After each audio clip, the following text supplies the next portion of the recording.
All right. Hello, Anthony Pop. There we go. Hello. Yeah. So, uh, man, I saw you on the street.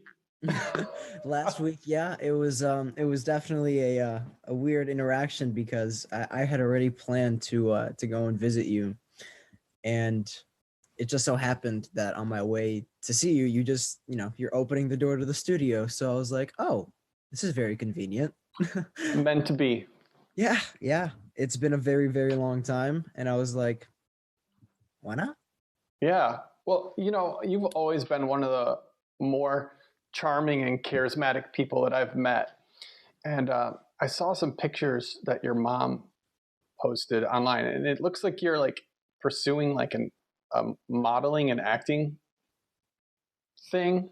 Mm-hmm. Is that true? So I'm trying to get back into it because I used to do it for, I'd say, around 10 years. I started when I was two. Oh, sorry. I started when I was around two, and I stopped 12, 13 just because I really wanted to focus on school.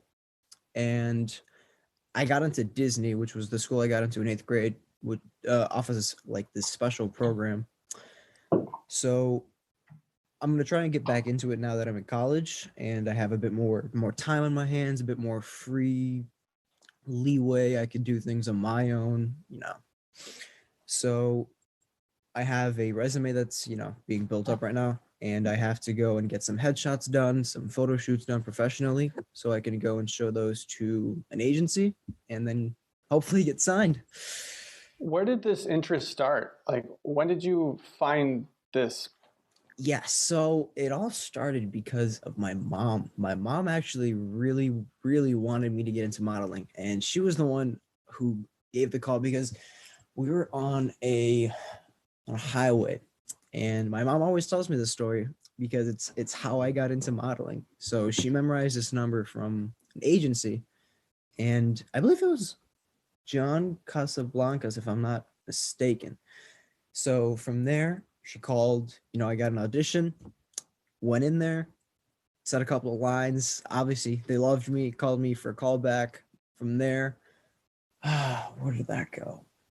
I spent around 3 years at John Casablancas just learning scripts, learning dialogue, learning body movement, and how to really be fluid. And I went to Barbizon after that, which is another modeling school. I got referred to that one. And from there, I spent another 2 years also learning more scripts, more dialogues, more body movements. And from there, I was selected to go to IMTA, which was at the time, the biggest modeling competition in New York and LA. So out of 500 kids from Chicago, a certain amount of kids were selected to go and participate in this modeling competition. I just so happened to be one of them because the manager from the auditions just I completely botched the audition. I didn't say any of my lines. I didn't say any of my characters or anything. I just went up there and I talked to the judges, and they apparently loved it enough. So I go to IMTA, and there's a modeling competition with kids ages 5 through 15, and there's around 600 of them. And the competition is over a week long, which is a catwalk run, monologues, and a bunch of things just to test the overall ability of how you can model and act in a setting. So I ended up winning the entire thing as a 7-year-old in 2009. So that's a really, really, really big piece on my resume. And a lot of people, a lot of famous actors have graduated from IMTA school or IMTA programs and have kicked off their career in acting. So it's not far-fetched to say that it's, you know, not in the realm of possibilities. Mm-hmm. Someday in the future, given if I could win this competition, there's a lot of possibilities that can open up with this window. And from 2009, after that, I kind of just took it back a little bit with the modeling. I didn't do anything really major as in terms of modeling competitions. I was more or less on commercials, and I actually almost got onto the rerun of the Friday the 13th, or Friday the 13th, or no, it was the, gosh, it was the remake of the Nightmare on Elm, yes, Nightmare on Elm Street. That's what it was. And there was a scene in the movie where a bunch of kids get slaughtered. Uh, and if I would have gotten the call back, I would have been one of the kids in the scene. Didn't make it. I did make a commercial for a French cooking company called Le Cordon Bleu. Candyland's 60th anniversary, the commercial, which can be found online on YouTube. A bunch of Kohl's magazines. I was a poster boy for Kohl's for a certain amount of time, where I would just model clothes and I'd be on the front page of Kohl's. Those are like the really, really notable ones. And there was a TV show which was directed by the director of the High School Musical movies, and it was called if I'm the Playboy Club. Yeah, it was about the story about the inside of like the Chicago Playboy Club in the 60s. And I had played the manager's son. And I believe only 3 episodes aired. And if there's somehow access to them, then I'm in those as the manager's son to the Playboy Club. That's incredible. So I Yeah. had no idea you had such an extensive like history. I thought you just had an interest, but this sounds much more than just an interest. This sounds like something like a passion or a, Yeah. I definitely do have to say it's something I take, joy in. It's something that I don't, regret doing. I like, you could tell I like taking pictures. I like dressing up, and it kind of just gives me a state of like, oh, this is cool. yeah. No, it is. Do you find that it's part of your identity?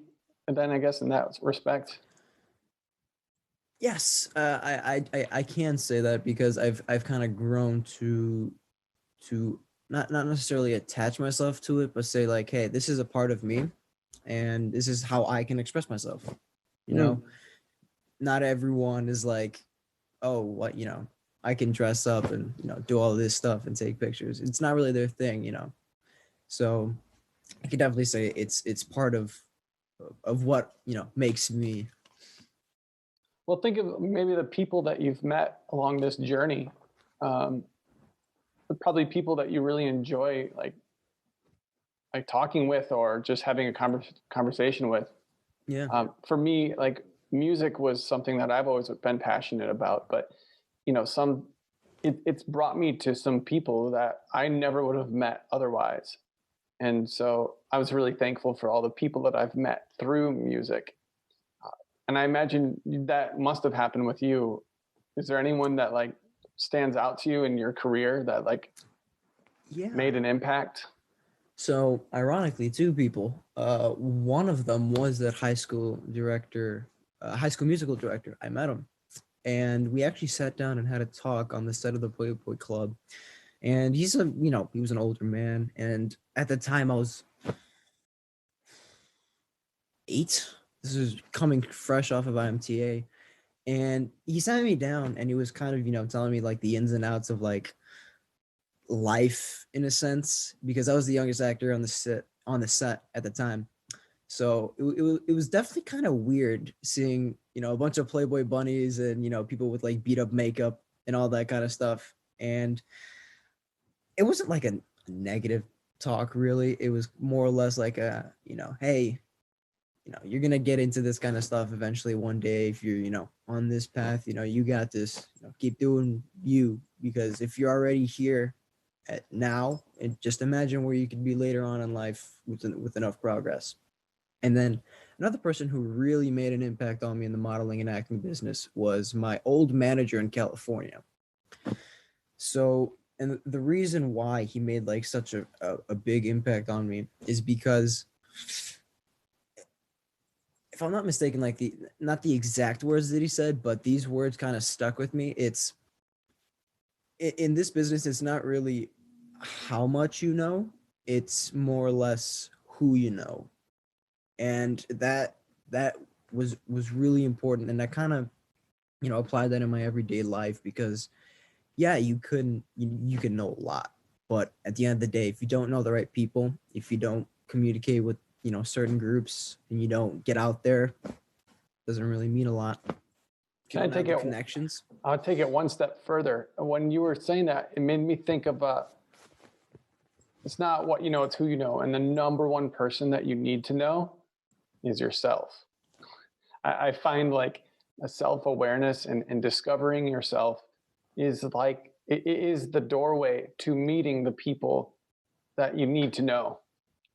Um, and it already seems like, when I met you, I'm just going to tell you, when I met you, you seem to already have an idea of who you are, more so than most young men. Um, has that been the case for you? Do you feel like you've discovered yourself more through this?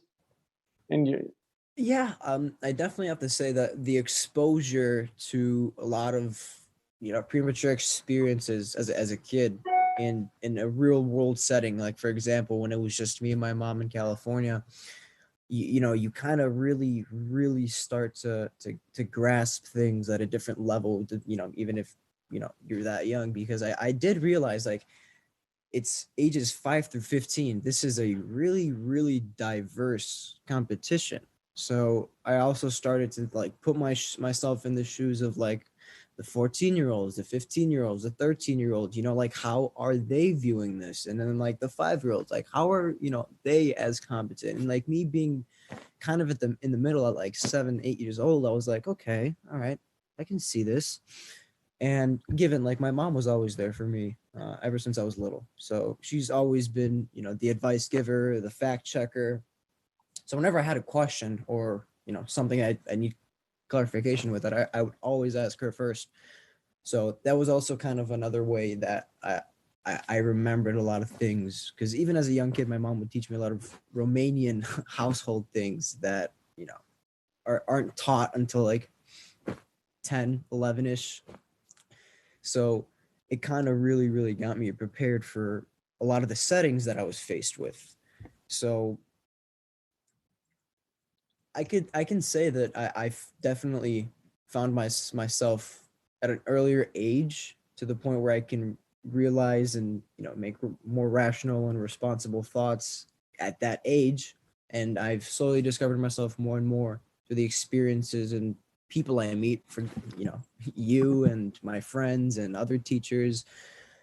But there's still a long stretch and long way to go, and many more things to learn. But I definitely think that if you're in a more accepting and mature mind state, that it's easier to do, and the progress comes much faster. I totally agree. So your mom is a big part of your life. Correct. How do you feel about It's that?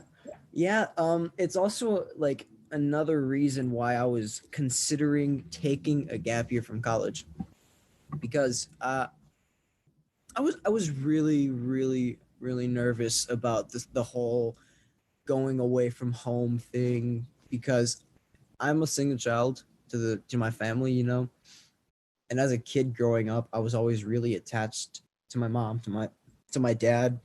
So that connection really meant a lot to me. So if that bond wouldn't have been as close, per se, I can't walk into the next room and see them. Rather, I'm in a dorm room and I can only call or FaceTime them. It's completely different from me, because I always had that really close connection, because it's my parents. But I also had like a really bad state of depression and anxiety beginning a senior year in high school.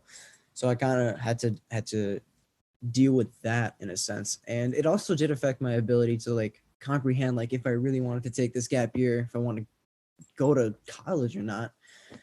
And ultimately I decided, like, okay, if I stay home, I take a gap year, I start college 1 year later than everyone else. I'm already a year behind, and it's only because I want to stay home with my parents. And then I really thought about it. Okay, am I going to have to be on campus or am I going to still stay home because of everything that's going on? So originally the plan was I was supposed to stay on campus for my first year at ISU, but um, because there is no progress on the coronavirus in June and July, when I went to go sign up for my housing, they gave all students the option to opt out of on-campus residency. So I took that option, which saved a lot, a lot of money. And I also got to stay next to my parents while still going to school. So I kind of, had the whole roundabout circle. And it's like I really don't know what I would do without them because I've kind of always had that image of them being right next to me. I could turn around and ask them a question and I'd always get a response or ask them for help or something along those lines. Yeah, she totally peeked in the door earlier when we were talking. Yeah, she was just trying to say bye because she was leaving. I think that culture of family is just so important. And it's so great to see that you have that. I think that's one of the things a lot of people are missing, unfortunately. Um, but so this college experience with COVID, what do you think? How is it? You like it? No, No? I'm going to be honest. I'm not a fan of it merely for the fact that like it's a typical cliche. Oh, it's not the college experience, Mm. I have been on campus twice to go see friends who do go on campus, and their college life compared to the cliche college life is completely 180. My friend Dragon, um, he's Wait, you a have a business friend? major. You have a friend named Dragon? Yeah. That's incredible. So he's a business major. And what he, really does all day, and it's kind of the same thing that I do. We just wake up, go to our 1 to 2 mandatory Zoom classes, and then get to work, start studying until around 4ish, and then kind of it. Because in this sense, students are way less motivated. No one really wants to do anything online. People would be way more entitled to actually make progress and do something if we were in person because there's a way higher risk if you're in a classroom setting where the professor can see you face to face versus a computer as this, I could easily turn off my camera, mute myself, and you have no clue where I am. Mm. So it's definitely something to get used to. Even the professors are still having a hard time adjusting to the system because grading's a bit weird, testing's a bit weird, timing for classes is obviously still going to be complicated because there's thousands of kids in this university. So maybe one kid has 2 classes at the same time at 9 in the morning. He has to figure out, okay, What Monday I university? can go to this one, and Wednesday I go to this one. What university are you going to? Illinois State University. Nice. Yeah. So it's the setting, let's say, if compared to my situation where I'm at home compared to my friend's situation where he's on campus, he's more exposed to the people there. There's not much going on given, it's COVID and now everyone's coming back home. Compared to me, I'm just waking up, doing my schoolwork and going to work or cleaning the house or et cetera, et cetera. Do you think with you going to school though, is this something that you feel like you need to do, have to do, want to do? I mean, because Yeah, study. it's more or less a combination of all three, I would say. I feel like not only am I obligated to, I want to, and it's like I need to. In a Why sense. I'm why do you need obligated. to? I feel this sort of obligation to complete school because I would be the first person in my family and first person in my from this generation from all my families to ever graduate college. From So I feel Romania, this. like you have a Romanian family. Yep, from both sides. So it's it is a little bit of pressure on me in a sense that, hey, I'm gonna be not only the first doctor in my family, but the first person to graduate college. So You know, you're studying medicine, or you're yeah. studying? So I am a biology major to get my so I can get my undergraduate, and then once I get my undergrad, I plan on going to.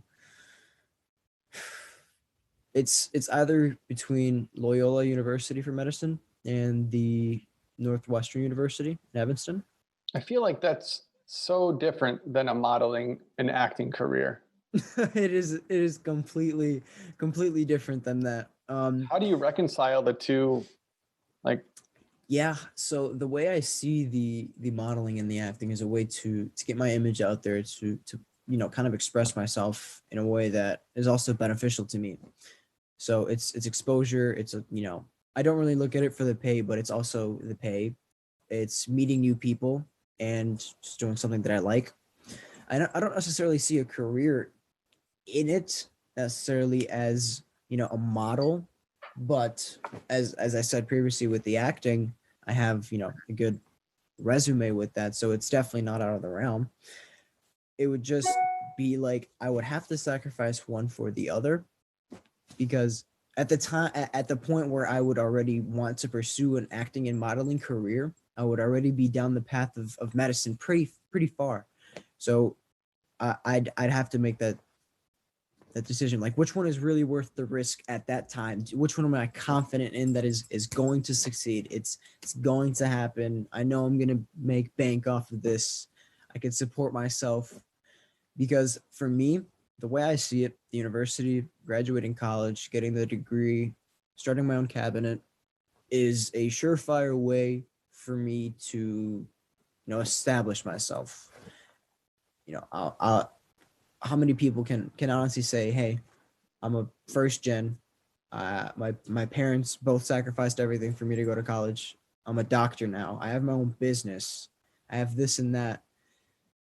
Versus, I don't know how the acting is going to take off. I could completely flop in the industry because, like I said, it's not what you know. It's all who you know. well, So I don't maybe know the right. there's two options for you. Oh, like you can keep doing acting until that potentially has an opportunity where you can take it. Because I don't see the acting career as something that you can always just go back to.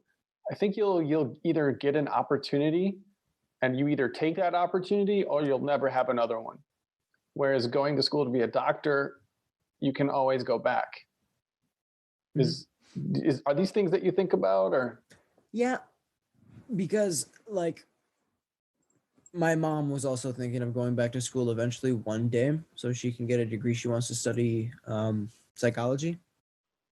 So yeah, I have thought about the risk and the reward factors, and it's like, hey, this is now or never. And that's kind of why I did decide to go to university, because I was like, it's either now or never. I'm gonna stay a year behind and work and all that stuff, get summer classes done, or just tough it out now.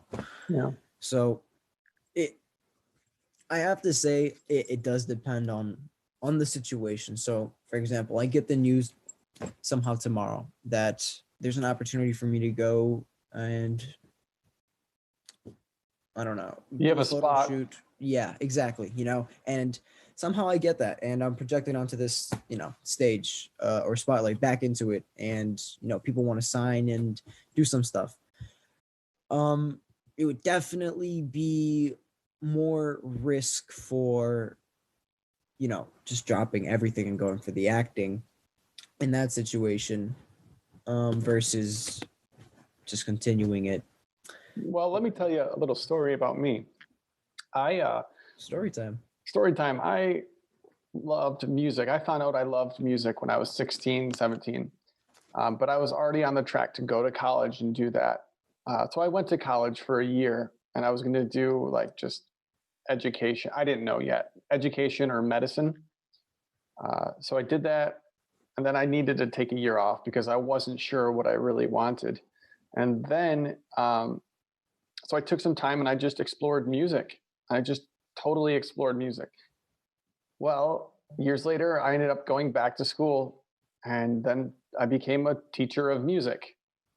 So I never planned in the beginning to be a teacher for music, but I did go to school in the very beginning, college, to be a teacher. So it was kind of weird, like how that all came about. So if I didn't take that time to explore music, I don't know that I would have been here today teaching, owning my own business and teaching music professionally. So who knows? Like maybe you'll end up being a TV doctor, and then Yeah. you'll and then, and then maybe there's something else. Because maybe there's a world where you can have both. That Maybe. is that I hope that that's a world that I live in. Yeah. It's going to be hard though, for sure, because nothing I did was easy. There was ups and downs, and there were times when I had like no money. Uh, and then, but slowly but surely it came together, and I just tried to do what was best for my family and for me at the same time. And that was pretty hard. So here we are. So I hope that can happen. I think you make a great TV doctor for sure. Like the next Grey's Anatomy or something. George Clooney. George Clooney. That's who you are. God, And then they can look back on this video and be like, oh my gosh. they called it all the way back All the in way back. 2020. Yeah.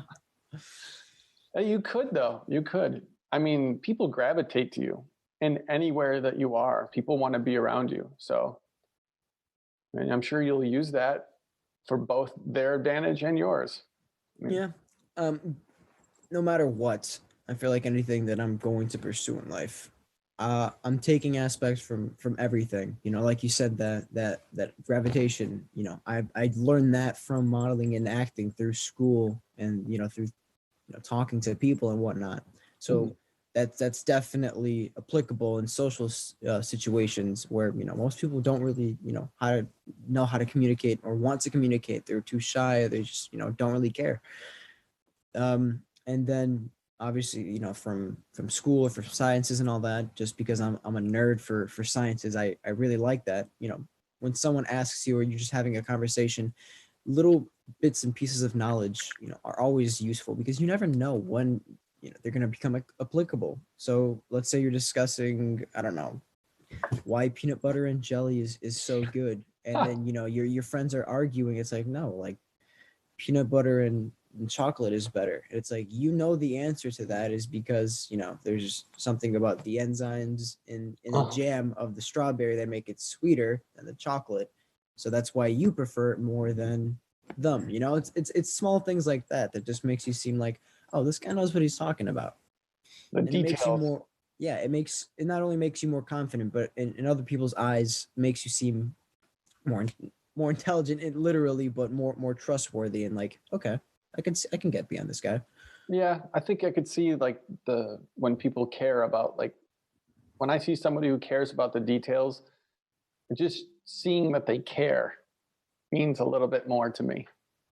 Yeah, So, for like even in music, it's mhm. the small little details, like when it goes from mezzo forte to forte, and it has a little crescendo there. It's like, gotta pay attention to the small little ones, because then the whole thing sounds different.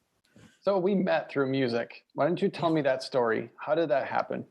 yeah, that was a a very very unique story. So I believe this was 4.5 years ago, and we were both looking for a piano to buy at the same time. And there's this antique store on Milwaukee and Sunnyside, and it had was it a Baldwin or a Mhm. Schwinn? Baldwin baby grand black piano. And my mom always goes to that store just because she's a really vintage freak and painting person. She likes collecting things. So I was getting into music at the time, as my neighbor had Steinway, like an upright Steinway out of tune, in the basement, that I would play on and get my melodies down, and that's how I learned and started music. And my mom saw the baby grand piano, and we were going to buy it, And I think the day that we bought it, you came earlier and had already registered your name and everything on it. And we were like, wow, who is this guy that just beat us to the punch? So we were like, okay, let's go see who he is. And surprisingly, the lady at the store told us where your office was. So we had went to the Six Corners office, and this was back at the old location when you used to share the office with the dance studio. Mm-hmm. And you had the old, God, I don't remember what brand. It was the Kimball. And Sons, right? I don't remember. I believe it was something and Sons piano. But anyways, it was a very, very old sounding one, and I really liked that one. And I don't remember the exact interaction that occurred, but it was my mom explaining the story I just said, and then a combination of you asking what I knew, how much I knew, and all that. And I believe, correct me if I'm wrong, the first song that I played for you was Moonlight Sonata. Maybe it might have been. Yeah. And from there, we kind of scheduled Saturdays at 12 o'clock to 1 o'clock piano lessons. And, we went from there. Yeah. 4.5 years ago. That was, wow. Now thinking about it, we went from the studio on Cicero to the one with the acting. So you ended up getting that piano too, just to take that. Oh, I forgot. Yeah, when you moved to the new studio. You got the and Sons piano. Yeah, and like the reason I liked that piano so much was because like I understood like there was a lot of history in that piano. It was all the other students that you had before who had played on that piano. It was their names and their scribbles and all that. There was so much in that piano, and it was like, wow, now it's my turn to play on this and use this and whatnot. So like I don't know if like I ever told you how much of an honor that was to receive that piano from you, because I would play the absolute heck out of that thing whenever I got the chance. It was in the living room. It was loud. My parents would always get annoyed, but I had a baby grand piano and I didn't care if they complained. Yeah, you learned so much so fast too. It was really great. And then I saw a video where you played the Romanian national anthem. That was really, really impressive. That was probably one of, if not like the biggest piano performances I've had to have.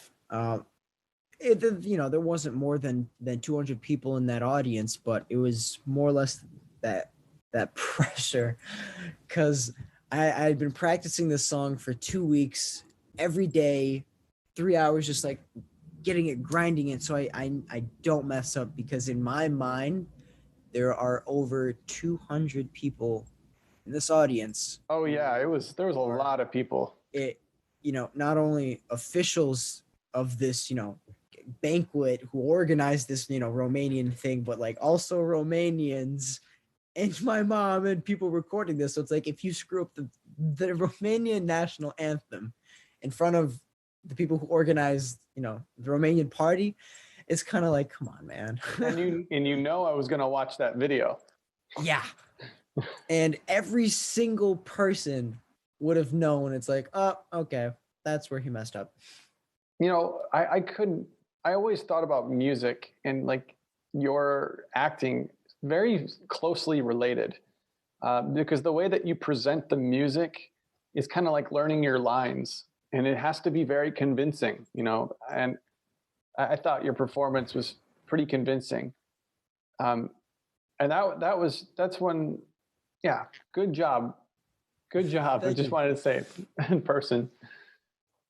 But apart from that concert, another like really, really like mind-blowing one that I still think about to this day. was, I believe, the first or second time we played at Northeastern. Mm. Um, it was the one with the Russian etude Hmm. and the march in B, I believe, B flat. Um, that was really, really nerve wracking for me because at that time, that's when your new teacher, the female teacher, had started teaching. So it was all of her students and those parents, and then it was our class and our students and friends and whatnot. So I think it was the first time we performed at Northeastern, if I'm not mistaken, and it was really so much pressure on me because it's like, okay, it's the first time we're performing on a stage, like real setting, full length grand piano. Like this is big boy stuff we're talking about here. Don't gotta really put on a show here. Yeah, you were meant for it. You were a Yeah. natural. You're meant to be on the stage in the spotlight. So, what are you doing with music now? Are you still Yeah. not much? A Right little? here. There you There it go. is. That's beautiful. I'm always mixing and matching different pieces and kind of when I'm bored, I'm always going to go on there, hop on there, tweak some of my compositions, learn some more music. Right now, like I was told you, I'm learning a High School Musical piece. What's it? I have the sheet music to it. One second.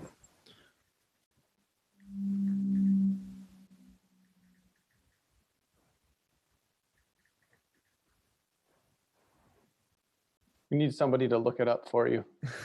uh, Now or Never. Okay, that's what it's called.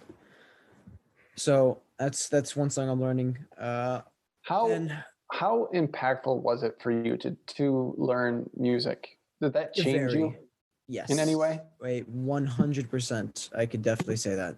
Um, Definitely kind of made me think of everything differently. I don't want to like be bragging or whatnot, but like you said earlier, I learned at a very quick pace, and I kind of used that in other regards. Cooking, school, uh, even further music. So I was like, okay, if I can learn music like this, practice it, and get it down this quickly, I could apply this for other things. So I feel like music definitely helped me realize that because I mean, I learned the drums, I learned the piano, I learned the basics to the guitar. I still have my saxophone in my closet that I play, and I can sing a little bit. So all those things I would not have been able to do without the process of me, analyzing that musical sense. It's like, okay, just learn it quickly and you can do it. Yeah, I think it absolutely same. Man, Yeah. So how I have a question for you regarding mm. the office that we're in now. Um, how do you miss how it was before, when it was like just the two rooms and it was a smaller cluster of students, or are you do you like it more now that it's broader, you have more opportunities, you have more teachers too for more students? Oh, definitely more. Definitely more. I think on the very minimum, we have those two grand pianos next to each other. It's such a great way for me to teach. Because now the students can play the piece, and I'll play the exact same piece with them, and so I'm able to like isolate every single moment, whether like they're doing it correctly, and I can show them what it sounds like, and they can try to recreate that. That's been really helpful. With more teachers, it's just more cool people, like people like yourself. I'm working with some of just people I really enjoy being around, kind of like you like being at home, and just you have your parents there or you're close to your friends. It's wonderful. But with COVID, it's been different. Most of One of the teachers teaches from online, so I don't see him, Tyler, and then Christiana, she does half and half. So Mm. yeah, How is teaching piano lessons online? I tell you, it's made things different for the. Well, you can you can listen, and whether it's the right note and it's on beat, so it's made things way more like precise. Like that rhythm isn't correct. You have to fix that rhythm because that's kind of like all I can hear because the audio quality isn't really that great, and I can't always see how people are using their hands very well.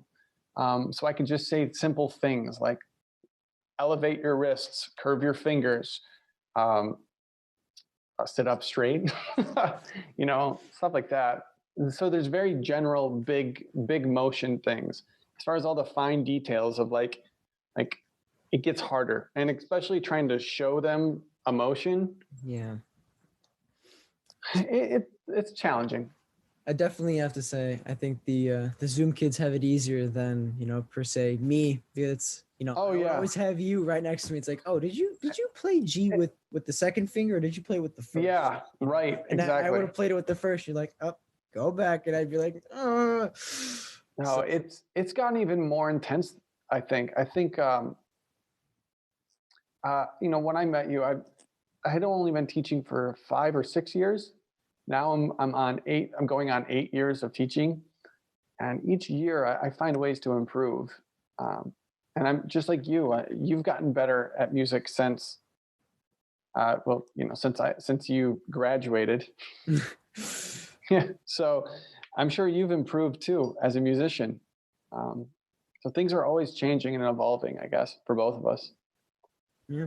So Um, if I can ask, I don't know if you have an answer to this, but what's the next big thing for Topher Allan oh, coming you're up? such a good question asker.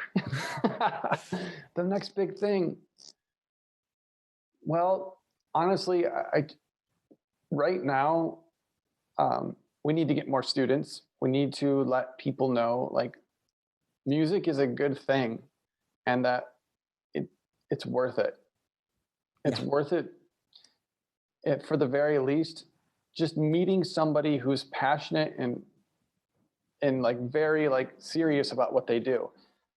Um, you know me, I'm very passionate and I'm very focused and serious about what I do. And I don't feel like there's a lot of people that get to say that, especially since I mean, but it's important that when you're around people like that you try to absorb as much as you can, because that thirst for knowledge and learning and development is crucial to, taking it to the next level in whatever you do. And so that's the next step, is just trying to get it out there, so to let people know that like music can be a tool to achieve your dreams, even if it's not music. Yeah, Like you said. definitely. And I would definitely say, being around you and the conversations that we've had for years now, it's also definitely another factor to the whole learning thing, because if you don't have a good teacher, if you don't have someone that you can connect with and understand and guide you through, you're not really going to be as passionate or as into it. So I definitely have to say, anyone watching this podcast, if you manage to get Chris as a teacher, just never take that for granted, as that's one of the greatest experiences you could probably get right now. Thanks. Yeah. Also, say hi to your mom. I know she'll watch this later. Oh yeah, of course. Oh man. Well, I think what I'm planning on doing is maybe we can do this again later.